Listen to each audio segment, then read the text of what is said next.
प्रश्न। भारत बुद्ध की भूमि है जहाँ बुद्धिज्म का जन्म हुआ, पर क्यों आज भारत में 1% से भी कम बौद्ध है? भारत से बुद्धिज्म क्यों गायब हुआ? मुझे आशा है कि यहाँ कोई भारतीय नहीं है। यह बहुत महत्वपूर्ण सवाल है उन लोगों के लिए जो इसे क्या कहे, इतिहास में जो भी हो इसमें रुचि लेते हैं। तो मैं कहूँगा कि इसके अलग अलग कारण हो सकते हैं। एक महत्वपूर्ण कारण हो सकता है कि बुद्धिज्म, जैनिज्म जैसे, पहले तो बुद्धिज्म, असली बुद्धिज्म बहुत पुराने समय, मतलब हम नालंदा के समय की बात कर रहे हैं, एकदम शुरुआती समय की, 5वीं 6वीं या 7वीं शताब्दी के आसपास।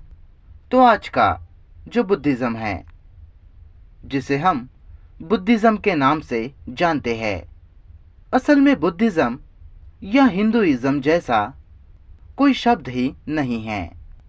ज़्यादातर पुराने बौद्ध लोग ये जानते हैं, नए शायद ना जानते हो।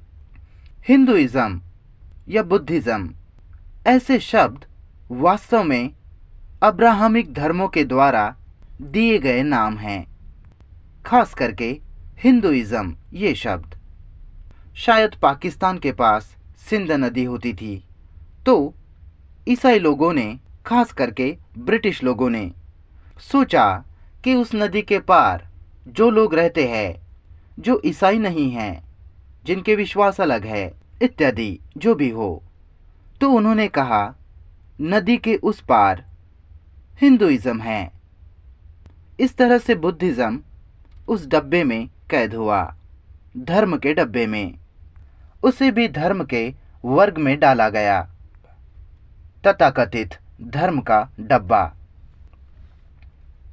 हो सकता है उसका कारण हो बुद्धिज्म सीधा सीधा है। हो सकता है शायद वो समाज के मुद्दों के लिए फायदेमंद ना हो। मतलब मैं कहना चाह रहा हूँ, बुद्धिज्म में वो चीज़ें नहीं दी गई है कि समाज ऐसा ही होना चाहिए, इसी तरह का होना चाहिए इत्यादि। अगर कोई समाज के विरुद्ध जाता है या कोई नियम तोड़ता है तो उसे उस हिसाब से सज़ा होनी चाहिए इत्यादि। या कोई अच्छा काम करता है तो उसे पुरस्कार देना चाहिए। ये सब असली बुद्धिज्म में नहीं है। ना ही बुद्धिज्म में विवाह समारोह है।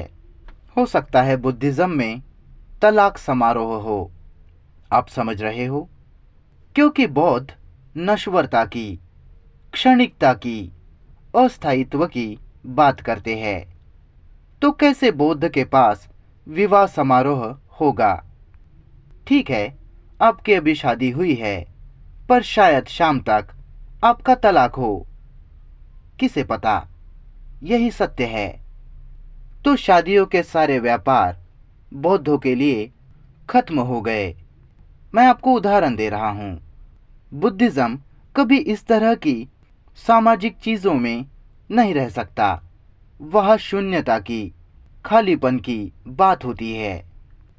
आप उसे राजनीतिक रूप से अभियान की तौर पर नहीं चला सकते। आप ऐसा कैसे कर सकते हैं? तो हो सकता है बुद्धिज्म गायब होने के पीछे ये कारण रहा हो।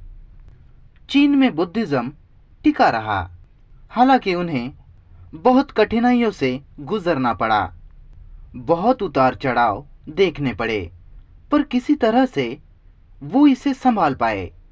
पूरा चीन का इतिहास खून से भरा है। चीनी लोगों ने किसी तरह बुद्धिज्म को सामाजिक चीज़ों में ढालने की कोशिश की, जैसे कन्फ्यूशियस के मूल्य, हार्मनी।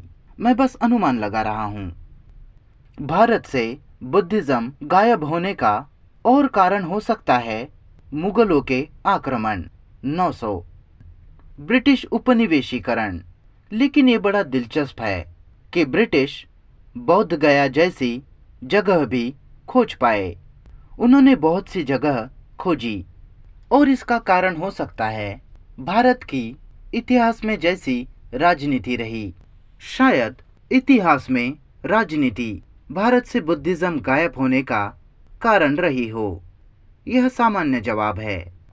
मुझे भी हमेशा से ही इस सवाल ने बहुत विस्मित किया है। अब कह सकते हैं वो धीरे धीरे लौट रहा है या थोड़ा बहुत वापस आ रहा है, लेकिन मैं नहीं जानता कि मुझे इस बारे में खुश होना चाहिए या चिंतित होना चाहिए, क्योंकि जिस तरह से वह वापस आ रहा है, वह लौट रहा है, वह कुछ ऐसा है कि वह एक छोटे से तालाब के जैसा है। आपको तैरना नहीं आता और आप सीखना चाहते हैं, तो मैं बहुत से छोटे छोटे तालाब बनाता हूँ ताकि आप उसमें डूबे नहीं। तो वह व्यापार है। और एकदम से अगर आपको नदी में या समंदर में तैरना पड़े तो मुश्किल हो जाएगी। पता नहीं कि मैं जवाब दे पाया या नहीं।